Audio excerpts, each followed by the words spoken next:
of a boring person sitting around watching reruns of Gilligan's Island and listening to Black Sabbath. So I got her done.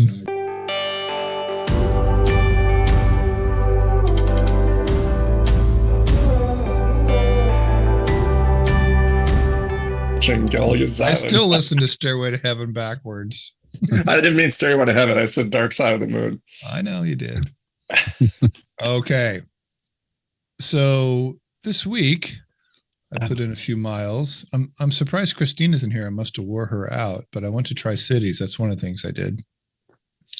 And I did the new repackage of the introductory session for the new Desert Pencil courses. I have not been on the road for a while because I've been doing this super fun, super easier Zoom thing, but I had to go over to Tri-Cities anyway and take care of some things. So we put together this gig. Mark Mathai helped get some people there. It was good. And I'll get that edited up, and that'll be available for your viewing pleasure later. So there were a couple things that I was reminded of when I was doing this presentation. And one of them was, and I have to always be very mindful of this because, as you all know, I've been doing this for a long time. But I was reminded there's a whole crop of new people who've never seen this stuff before.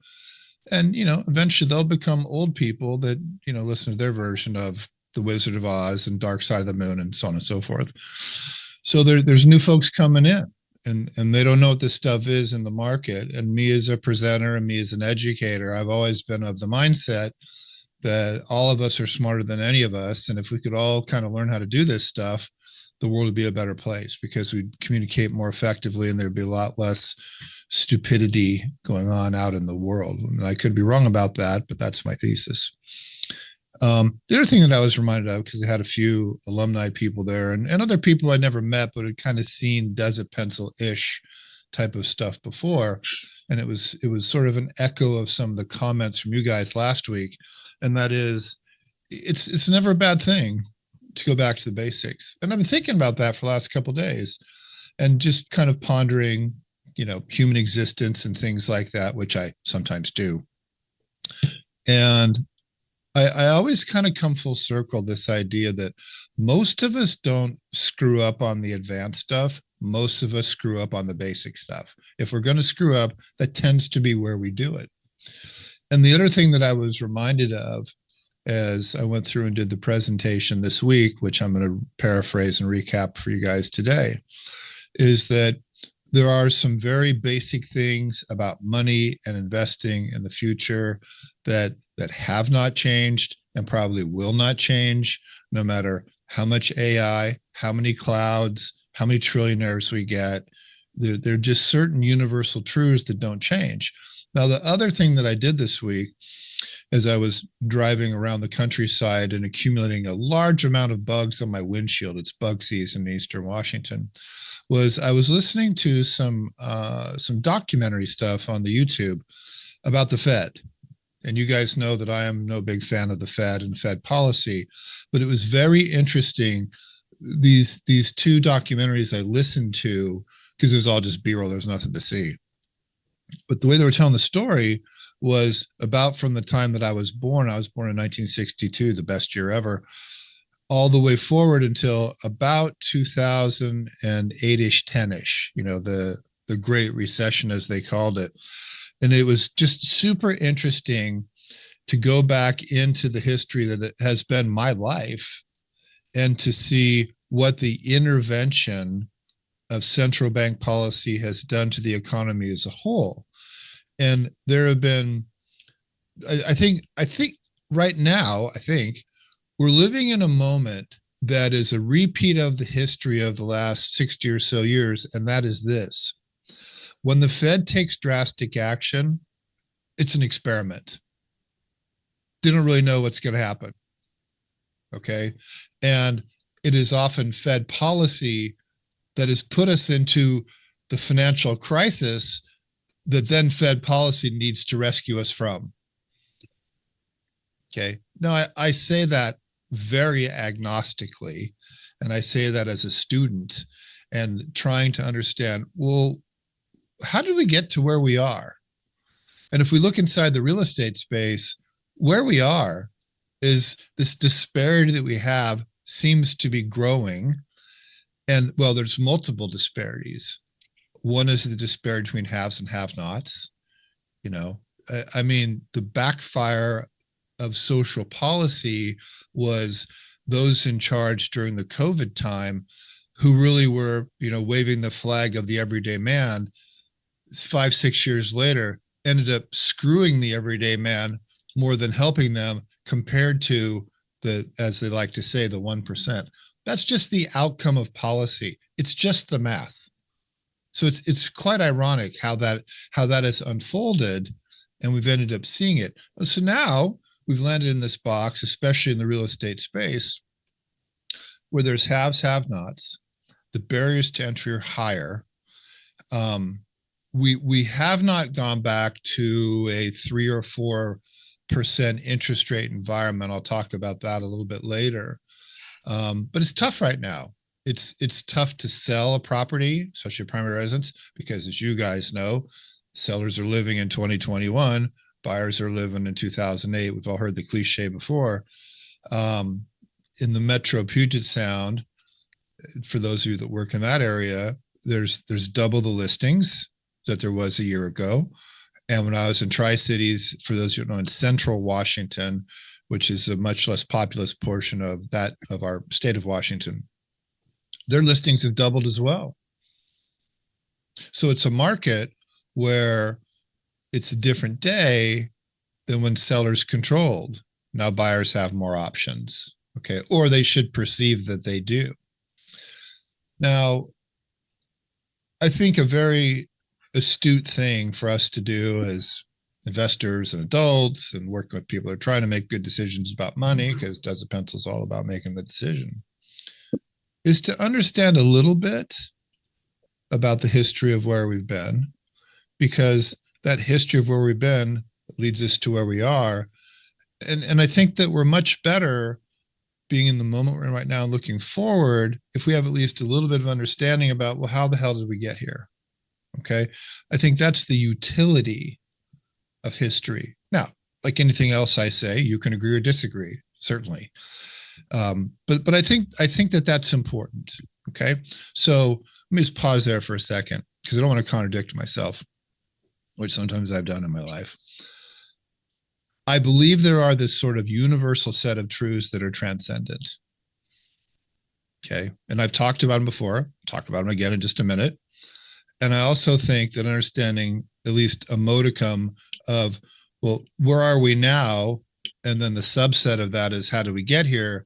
Those all make us smarter people, better at looking at living our own lives, and then also helping other people make good decisions for themselves. Okay. So that's sort of the 3 legs of the stool that I'm coming from today. All right. So I'm going to toggle back and forth between my magical tablet today and just a public service announcement. I have been working so hard on my penmanship this week, and everybody in Tri-Cities said, dude, your penmanship sucks. So, and I always hear Kelly going, you should just use a computer. Stop handwriting. I just love it when you announce that it's better and it's not even. Yeah, not so in now the I'm saying it slightest. still sucks, all right? So you got your validation. I really think you need to go to medical school. You'd fit right in. Well, that's what I used to tell people. When I was going to doctor school, that's where I learned how to write. Okay. So as you've heard me say a million times before, and here's 1,000,001, it's the 3 pillars. It's the appreciation. It's the cash flow. And it's the combination.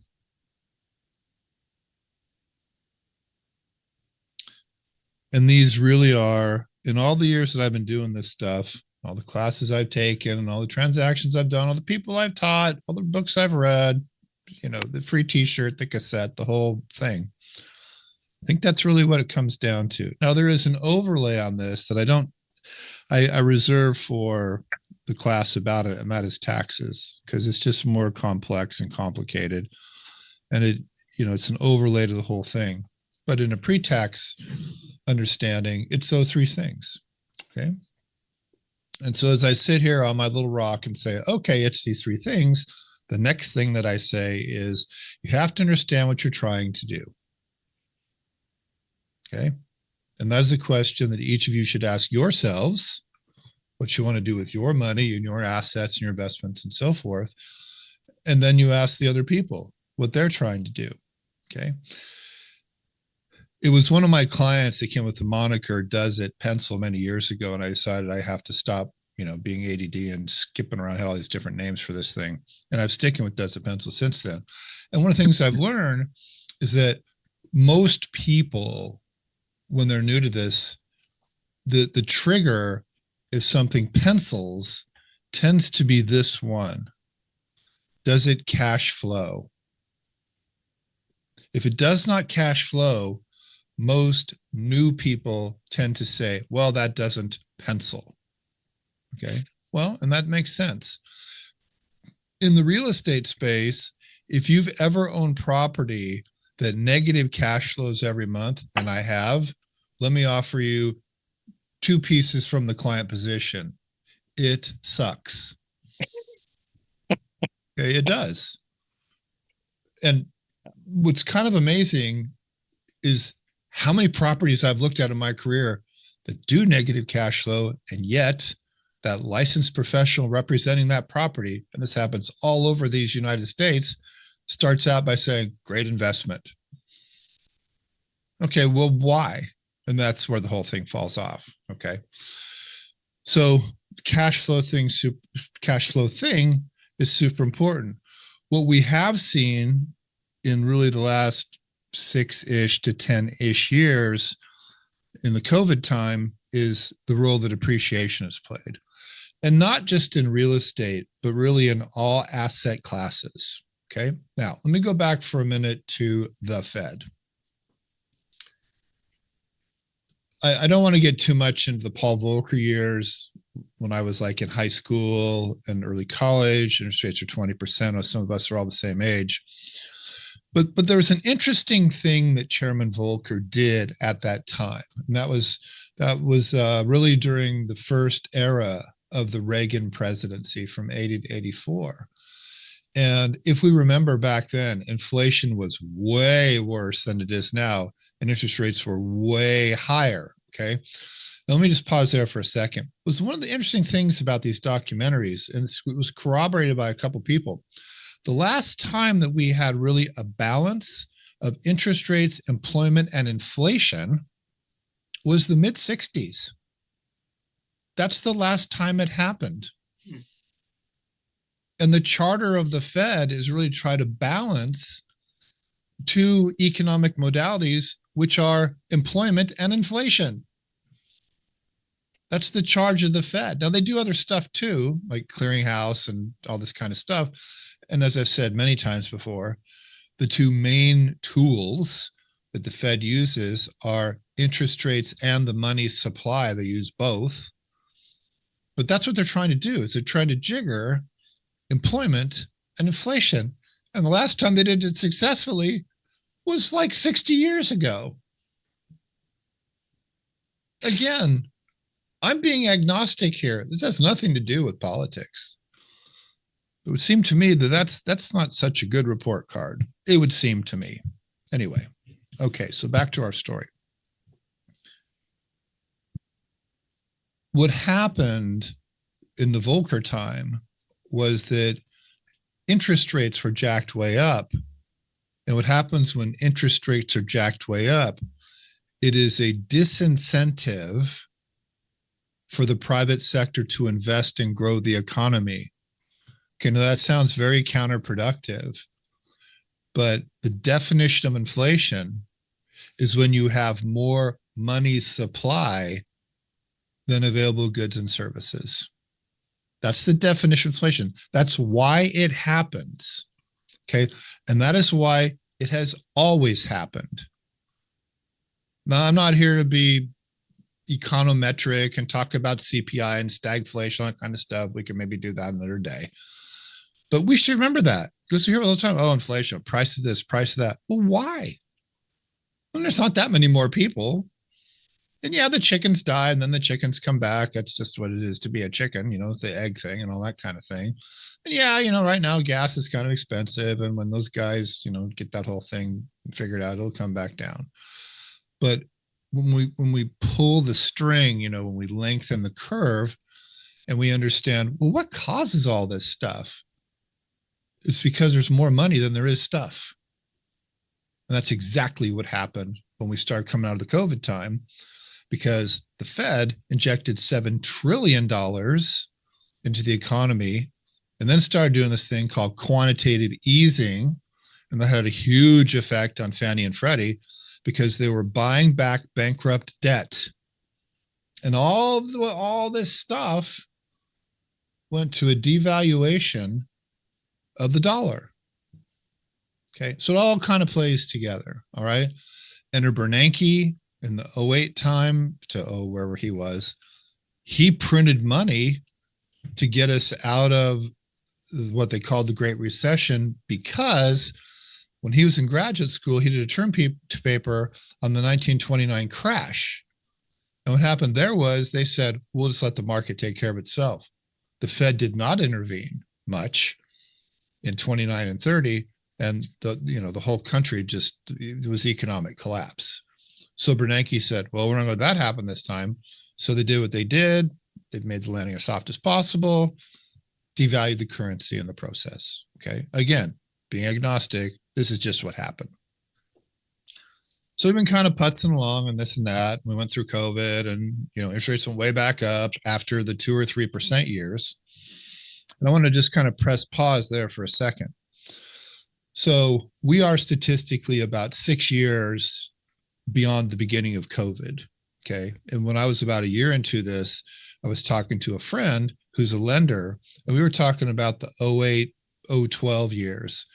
And we just were talking. There was no data research or anything. We kind of came to the conclusion it took about 10 years to go from 08 price levels back up to 08 price levels for the market to work the juice through, if you will, to get back to where levels were. And then it marched up again.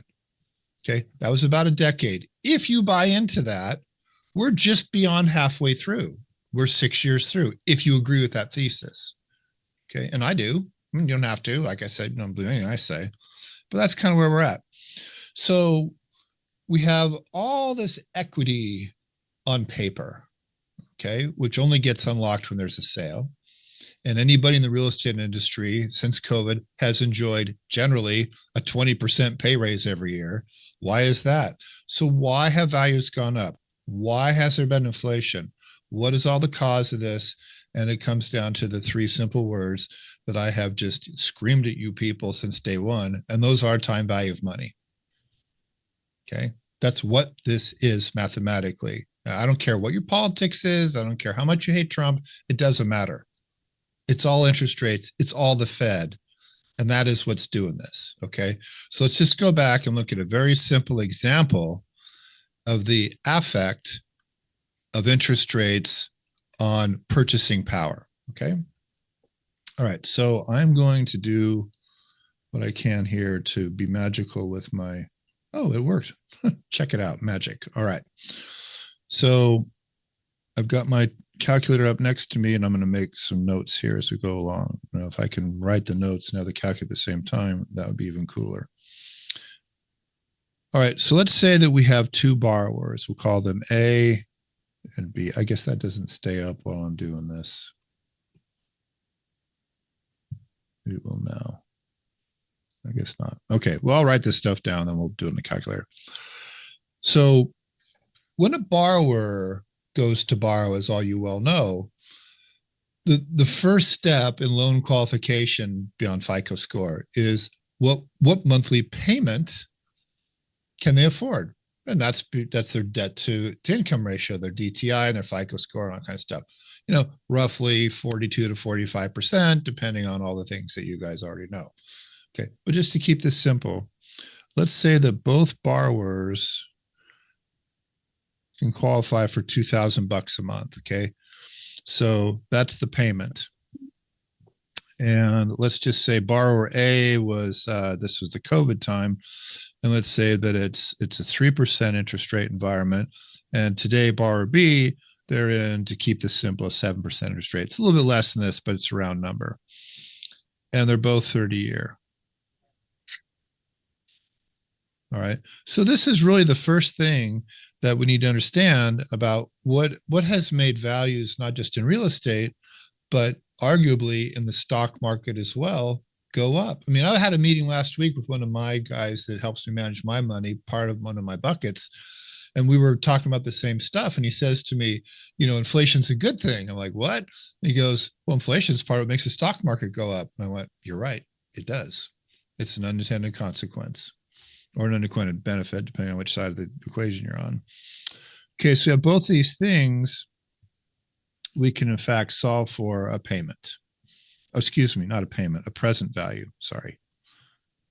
Come on, eraser. There we go. We can solve for a PV.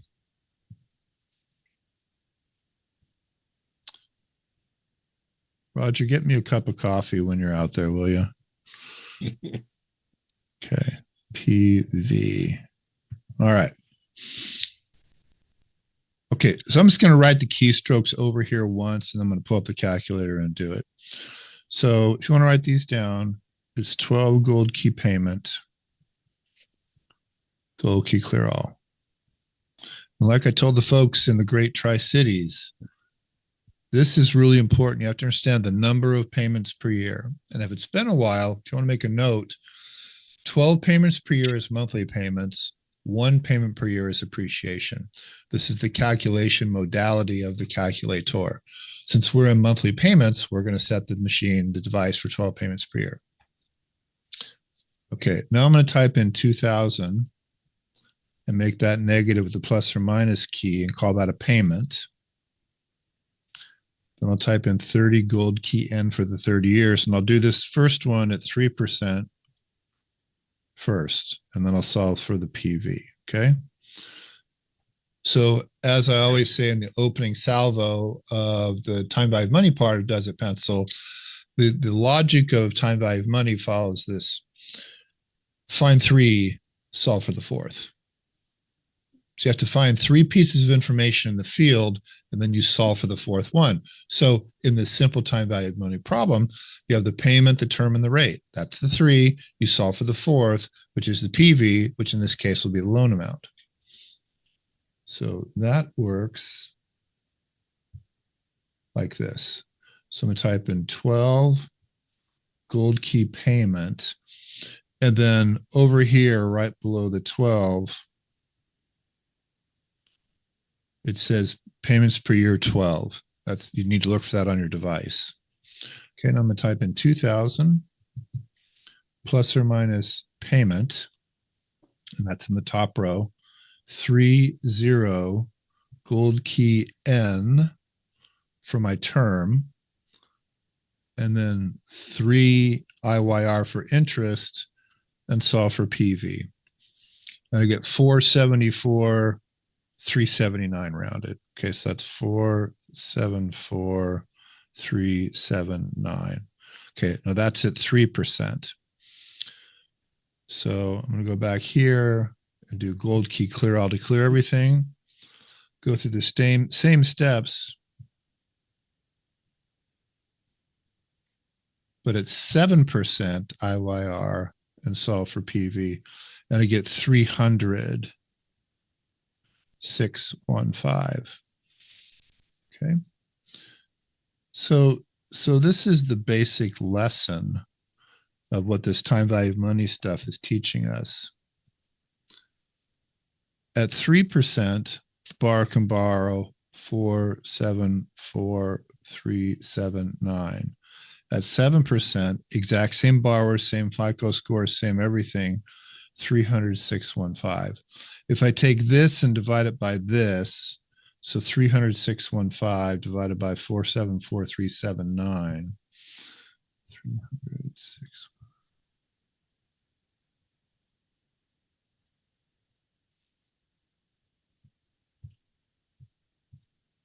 I get about 63%. Okay, so put another way, the delta here, the difference is roughly 37%.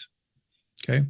So what that means is purely, simply, and only because of Fed intervention, borrowers' borrowing ability has gone down by 37% in the last 3 years, something like that.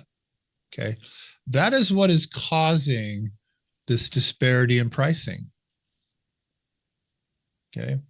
Now, the other thing to remember, and I've said this before, is, we can sit here and fiddle faddle with the calculator and the numbers and the money all day long. What do people really want most? People want to be happy. When I bought my house for 400 grand and the realtor comes in and says, well, based on comparables, it's worth $1 million, I'm happy. If they come in and say, well, because of Fed intervention, your house is worth 625, I'm not happy. Okay. Again, these are universal truths. These things are not complicated, but that's where we're at. And I would argue, again, it'll take probably another 3 or 4 years for the juice to work through the system, because what has to happen to preserve that higher pricing, hence the higher loan, is the payment has to go up. What does that mean for the average Joe in the marketplace? It means their salary needs to go up. Okay, but what's the counteraction of that? Inflation went up. That's kind of where we're at. Okay, and all the while in the background, the Fed keeps printing more dollars. And so each dollar that we owned previously in the future becomes worth less. Okay, and that's just the way it is. Okay, so I want to finish up this section of my talk today. Just as a whisper and a reminder to people about something I wrote on my blog last week. It was like 10 tips to make money. I can't even remember. I never look back at my blogs. One of the things I said was, you want to be an owner. And that's a mindset. Know that I'm always cheering for the kids and the young people and this and that and the other thing. Well, it doesn't matter where you are in life, buy stuff.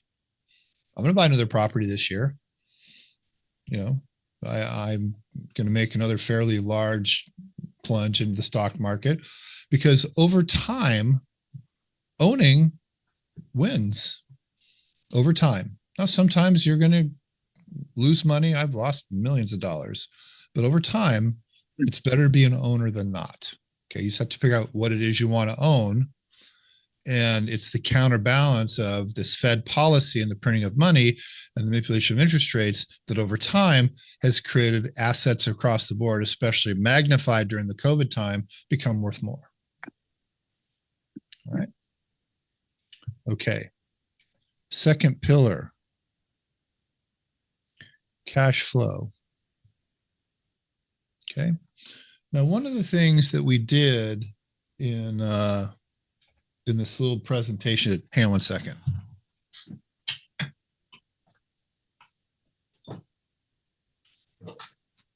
Is I used an example with that group of Chris's triplex listing. I didn't tell Chris.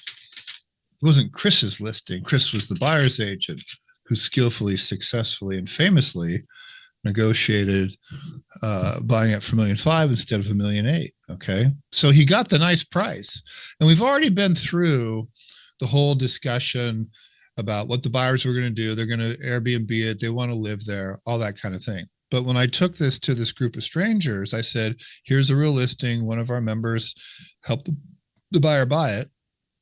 I gave them the active listing.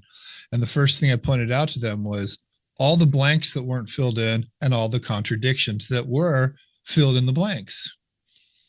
Okay. So when we're looking at real property, and this is really a real property thing as opposed to a bond kind of a thing. So we talked about, for example, the legacy investment funds. Okay. And that's investing in real property, but you are a debt investor and not an equity investor. You're giving them your money and they're giving you mostly a fixed income rate of return in exchange. We're gonna have one of their guys come on probably in June and give you guys a talk as well. But that's essentially what it is. Okay. Not a huge amount of upside, but no downside. Okay.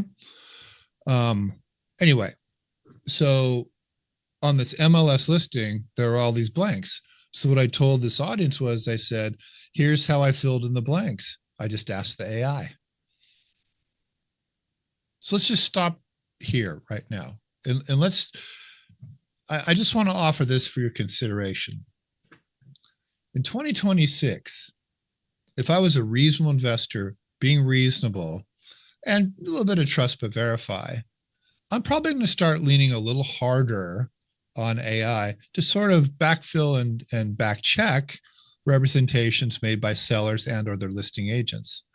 I think that's reasonable. Do you guys think that's reasonable? Or do you think it's unreasonable? What do you think? Yeah, I think it's reasonable. Yeah. Okay. So this is what I did.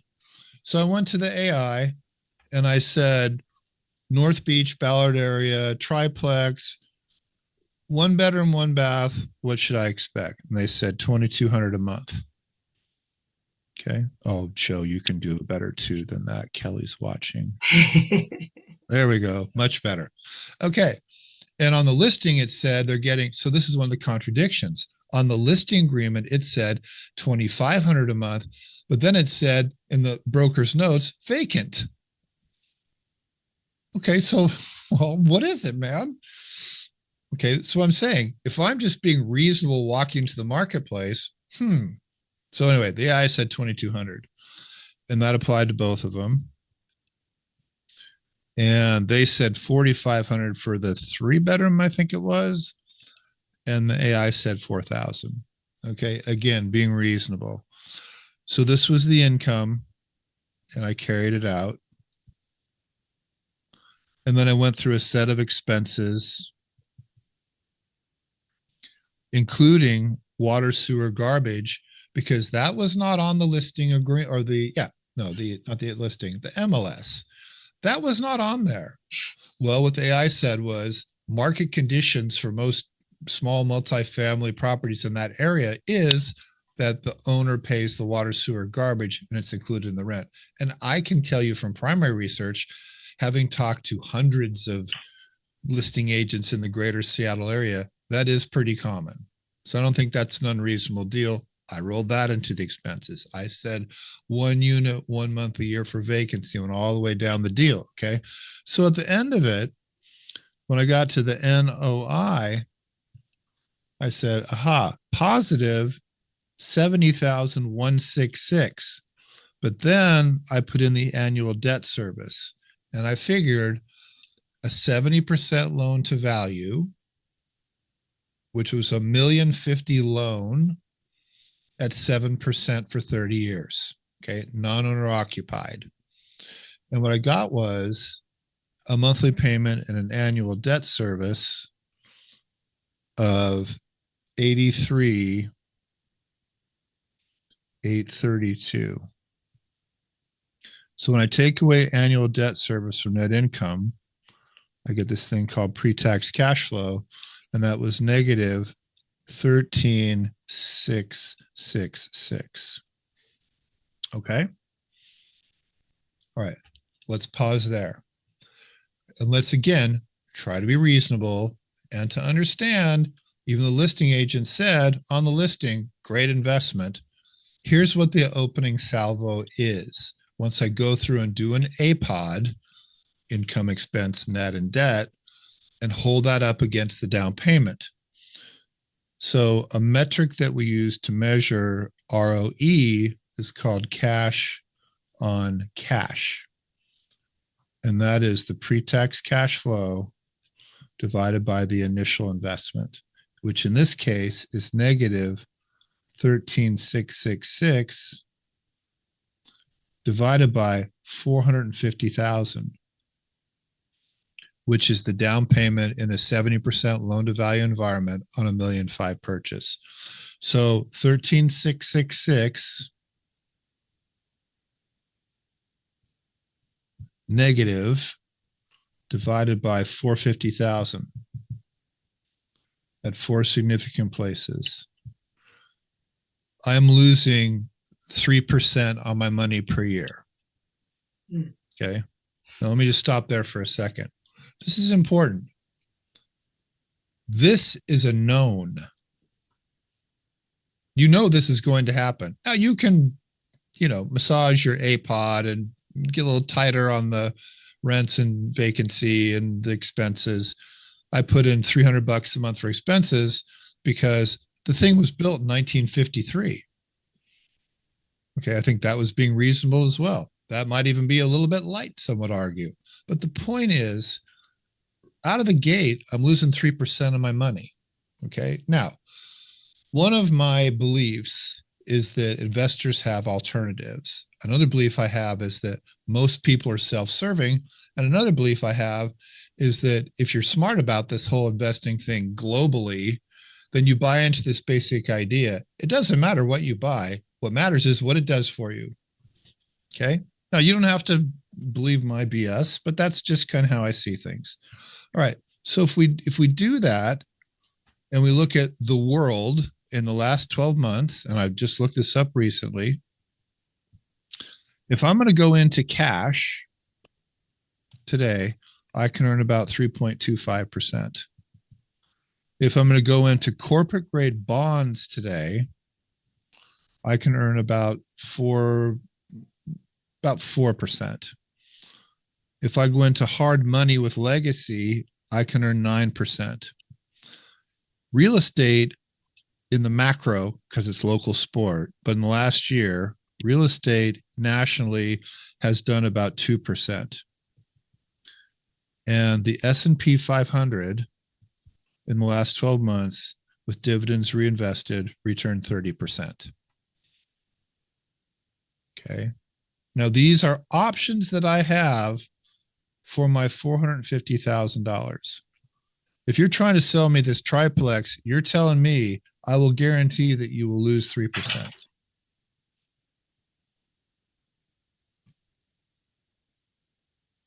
And so I put this out in the Tri-Cities, and I was just waiting for this to happen. Somebody said, "Oh, but you're forgetting something." What am I forgetting? The appreciation. Aha. Okay. Now let's press pause again, because I can tell you from firsthand experience, I spent a lot of time when I was in my 40s, I guess, but from about 2002 to about 2008, I spent a lot of time in California and in Southern California. And I went to Florida, New York, I went all over the country, but I'd spent a lot of time in SoCal, the inventors of the 40-year mortgage. And I was watching this phenomenon occur at the time, which was investors were gladly accepting negative cash flow in exchange for the hope of future appreciation. But that was during the Greenspan era, and Greenspan was in the process of lowering rates. Okay, again, the Fed comes back, right? So why did we have the big blow up in 2008? Did we suddenly lose all the people?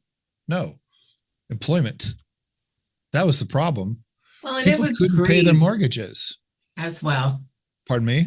I said it was a lot of greed as well. So if they'll, if Yeah. no one's checking my paperwork and they'll loan me for one house, I'll buy Exactly. 4. No, you're 100% right, Mercedes. Yeah. Remember desktop lending? For another quarter point, you didn't have to give them a tax return. You could just say, I made this much. Mm-hmm. Okay. And that was when Barney Frank, who recently passed away, rest his soul, was the head of the House banking, I think it was the banking committee, whatever it was, but he was one of these home ownership is a right. Everybody has to have a house, all that kind of stuff. And the hero of the story at the time, who eventually became the villain, was Countrywide, right? Can't get a loan? Go to Countrywide. I mean, there were radio ads all over the place. Oh, I had a borrower, got turned out at lender A, lender B, lender C. I made them a homeowner. Oh, the pay It happened all the option time. arm, right? What's that? The pay option arm. Totally. Yeah. Because we were all drinking the appreciation Kool-Aid. Negative cash flow on steroids. Totally. Especially in California. Yep. At least that's where I was, that's what I saw. I was living in Utah at the time. But anyway, so the person tries to say, goes, oh, yeah, well, smarty pants. Well, what about the appreciation? Okay, well, what about it? And so I asked the group, what's reasonable? Remember Mark Manthai? He was here for about a month ago. He was there. And I said, okay, Mark, what do you think? He goes, 4%. I go, reasonable expectation. Okay. And then what I did is I started talking to them, as I've talked to you guys, about IRR and the T account, which you've all seen before. Time and money, time and cash flow. Those are the two things that matter. We always begin in the T, counting with the number 0. This is the beginning. I'll put a B here for beginning. What happens at the beginning is you have the down payment plus the other costs of acquisition. Okay, that's negative because the buyer investor pays that out. And in this triplex, we said, all things being equal, every year on an annual basis, the buyer investor will lose 13,666. Okay.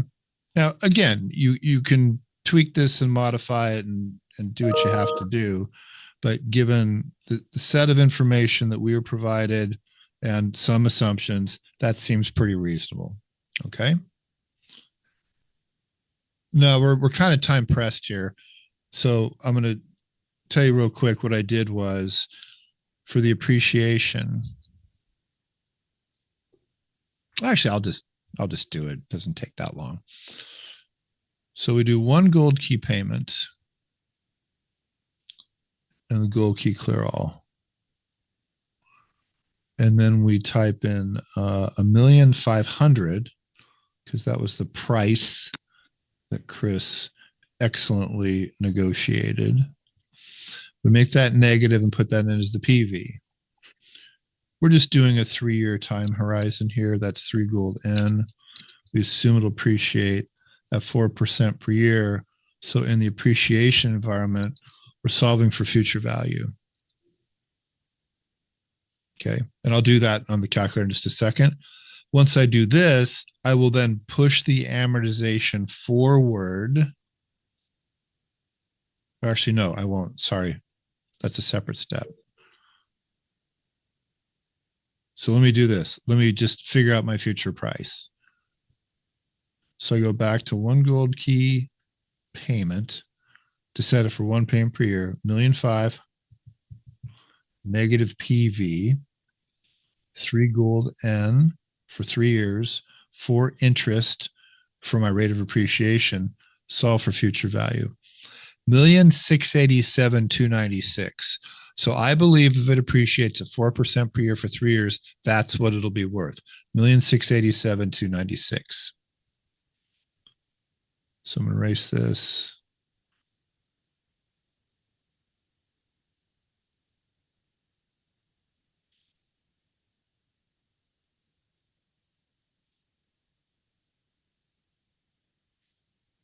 Now, the other thing I have to do, this is what I was doing before, I've got to get the loan payoff. So I do that this way. 12 gold key payment. Gold key clear all. The loan amount was 1,050,000 PV. Amortized over 30 years at 7%. So the way you figure out the payoff is you solve for the payment first. That loads the amortization.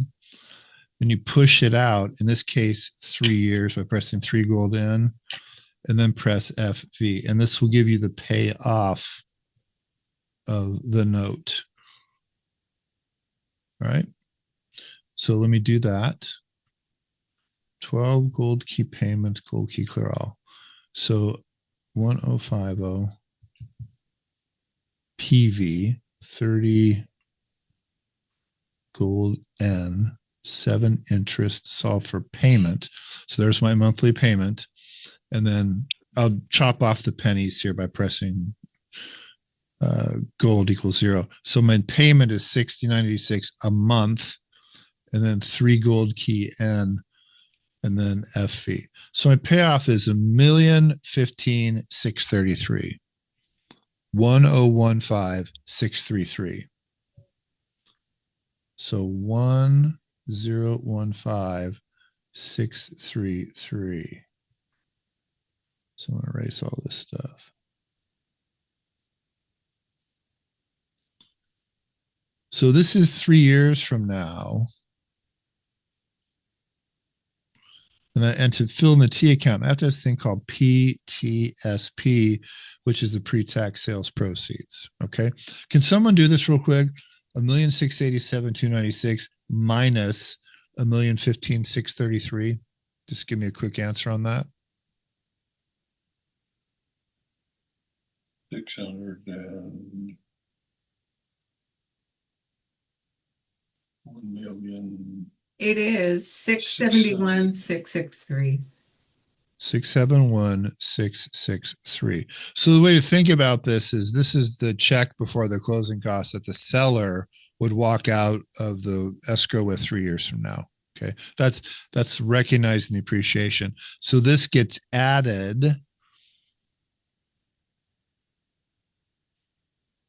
Okay. So Mercedes, if I effectively take 13,666 away from 671,663, what do I get?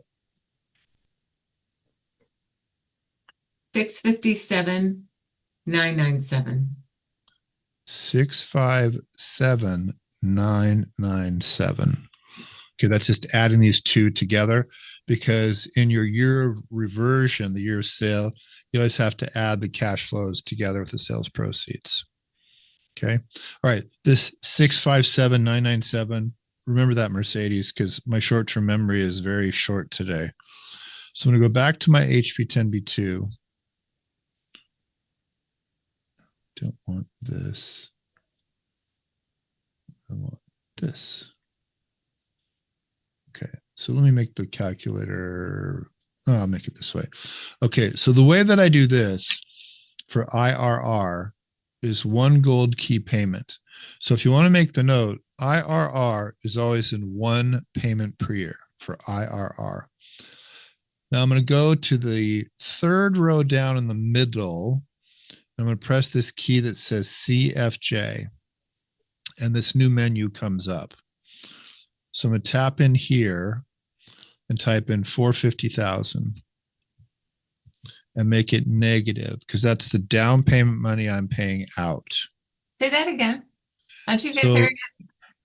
Here at the top, it's negative 450,000. Uh-huh. And that's my down payment. I know, but how did you get to that menu? You press the CFJ key in the 3rd row middle. Oh, thank you. Okay. All right, and you notice here in time period 1 and time period 2, we have the same amount of 13,666 negative. So what I can do is type that in once and then put a number of times 2 in that box next to it. Okay. But I have to deal with this 657,997. So at the very top of the device, on my device, there's a circle with a plus. If I tap that, I get a new row.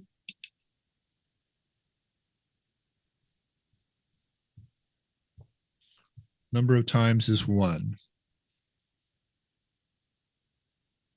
So now I've put all these cash flows into my device. And then there's a couple different ways that you can do IRR.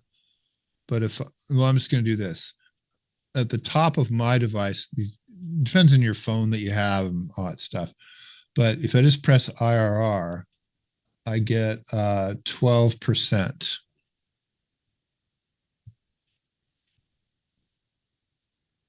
Boy, that was shameful. Come on. 12%.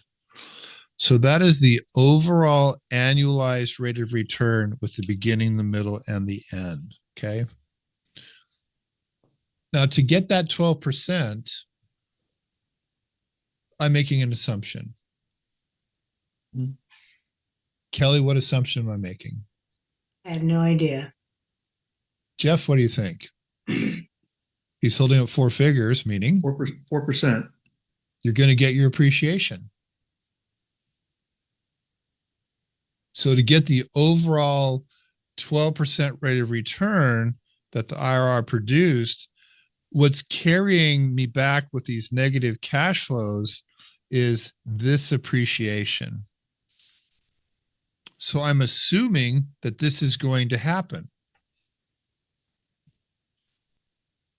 Now, I heard something yesterday, and I don't know if it's true or not, but about the Metro Seattle real estate market is that, and they looked at a bunch of cities around the country. Seattle has dropped the most in the last 12 months, about 2.5%.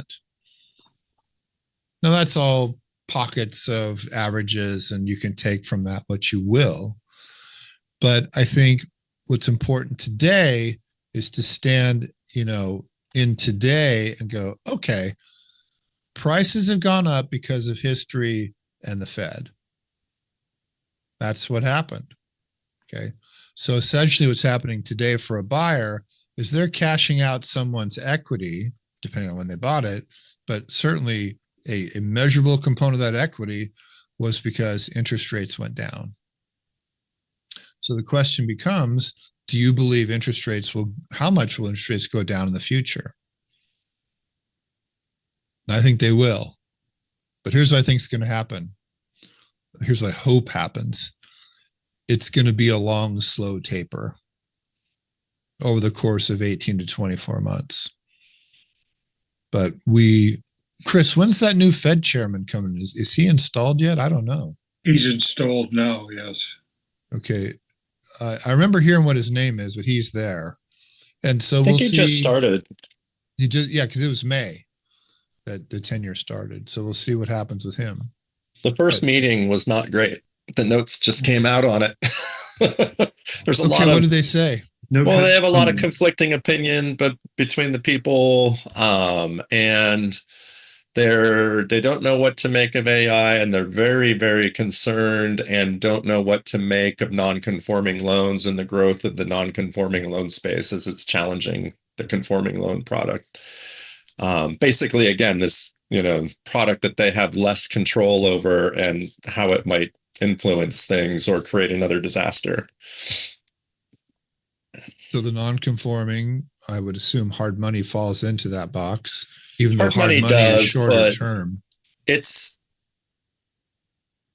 funding sources that are not the Fed setting their own rules as to what they're comfortable with. And there's a lot of non-QM product out there these days. And I would say it's used quite often in the Seattle market because of the cost of properties, and people struggle to qualify for them, which sounds a lot like 06, 07 to me. But, anyway. Yeah. Okay. So the Fed's worried. That's never a good thing, No. assuming that they're signaling worry. And the other thing I think we need to keep in mind is going to be the role of AI. If one of the promises of AI is to displace humans, one of the charges of the Fed is to, sustain and level out employment. What's happening in the San Jose area, Jeff? I know you're plugged in down there. All I can tell you is in Seattle, hear all the time about all the layoffs of the Facebook, the Meta, the Amazon. These guys are all going away. And my understanding is, those are $400,000 or $500,000 a year jobs with salary and benefits and stock and all that kind of stuff. What are you seeing in your area? Meta's going to lay off 600. It's up and down, but I think that I think tech is a hard place to be right now. Yeah. And how was it 3 or 4 years ago? It was the place to be. Yeah. Yep. And for those of us born in 1962, 3 or 4 years isn't so long ago. So. Just funny note, I have a friend who's retiring He was an engineer at NVIDIA for I think maybe a decade or so, and learned that he and his wife are going to be moving, upscaling big time. Yeah, retiring well from NVIDIA. Oh my God! Yeah, I was astonished when he's moving from wants to buy a house that's about $6 million, and he's going to be leaving one that's worth maybe two at best. Yeah. No, NVIDIA's been a good play. No doubt about it. Yeah. Kelly, what did you think about our little song and dance today? Always good. Always good to refresh and, like you say, go back to the basics. Yep. Anthony, what did you think of it? Always fun to play with that calculator. It is fun. I guess if you define fun that way. Mercedes, Sick. how's it going? You've been very quiet over there today. Well, I think I got the wrong answer after all that, so I'll have to go back and rethink. For IRR, Yeah, were you in 12 payments per year or one payment per year? one, and I got 12%, so I don't know what That's it is. correct. Oh, it is? Yeah. Oh, yay. Okay. See? Right here. Oh, okay. All right. I guess you've done the Lord's work yet again. So was your number, job. Joe? Was your number 11.6? Yeah, if I took it out more significant places. Yeah. Okay. Yeah. Roger, what'd you think of our gathering today? Very good. I'm a little tired. But I think you either on, need a nap or a cup of coffee, my No, friend. he needs I a already nap. had my cup of coffee. So on what you were saying, because it hit homes for me. Intuit in Reno just closed their Reno offices and laid off about 160 employees, one of which was my daughter. Fortunately, my son, who also works there, was one of the few employees who's going to be allowed to stay on, who for how long, who knows, working remotely. But overall, they're looking at Intuit, because of AI, is dropping 18,200 employees nationwide this year. Wowzers. That's got to come back around. No, and here's the thing. Intuit was it's a good employer. You're working for them, you're making decent money. So this is not like laying off the chef at the restaurant down the street. These were all fairly high earning employees. So you're kind of chopping, not one percenters, but you're talking about people that are probably in the top, certainly top 20% of income earners in the region. And Yeah, I mean, I could see AI for some positions, like, I don't know, you could probably, I don't know, condense PMs or something like that. But for actual, technology employees, it's got to come back around, because that's ridiculous to think that you can get your coding done, your technical stuff, by AI for real. I don't know the particulars on this. I was just watching. There's a couple things. Joe might be better at it because Joe and I are kind of similar, kind of always watching things and learning new things. I saw a variety of different YouTube things of people speculating about the expected job losses for the implementation of AI across the country over the next 3 years. And some guy was talking about 2 million jobs are going to be rendered. One thing I read about 3 or 4 months ago was JP Morgan did analysis. And, those guys at investment banks, they analyze stuff for a living. Like, they're analyzers. Yeah. They're not just, I'm sitting in my parents' basement bedroom. I'm going to post on. They might be. Well, that's a good point. Okay, thanks, Mercedes. See you later.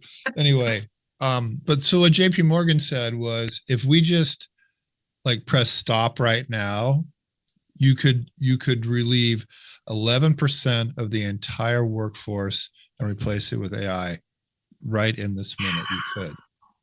Okay. But the other thing too to remember about these statistics that we hear floating around everywhere is now they're coming out and saying, well, maybe we overhired to start with. I mean, remember, it was a great frenzy of hiring that went on a few years ago as well. And again, for those of us in our 60s, you know, a few years isn't a whole lot of time, but that's what we're talking about here, at least in the meta thing. I don't know about Intuit, but you know, the world changes. Yeah. And so I think we need to stay abreast of things. But as I said today to you guys, we also need to remember the fundamentals. And as the slogan Desert Pencil says, how to make decisions about money. And one of the things that's never going to stop for any of us, employed, displaced, retired, coming to the workforce, whatever, we all have to make decisions. And so hopefully today's offering will help you make a little better decisions moving in your future. Okay. My decision now is to go for a walk because I'm kind of exhausted.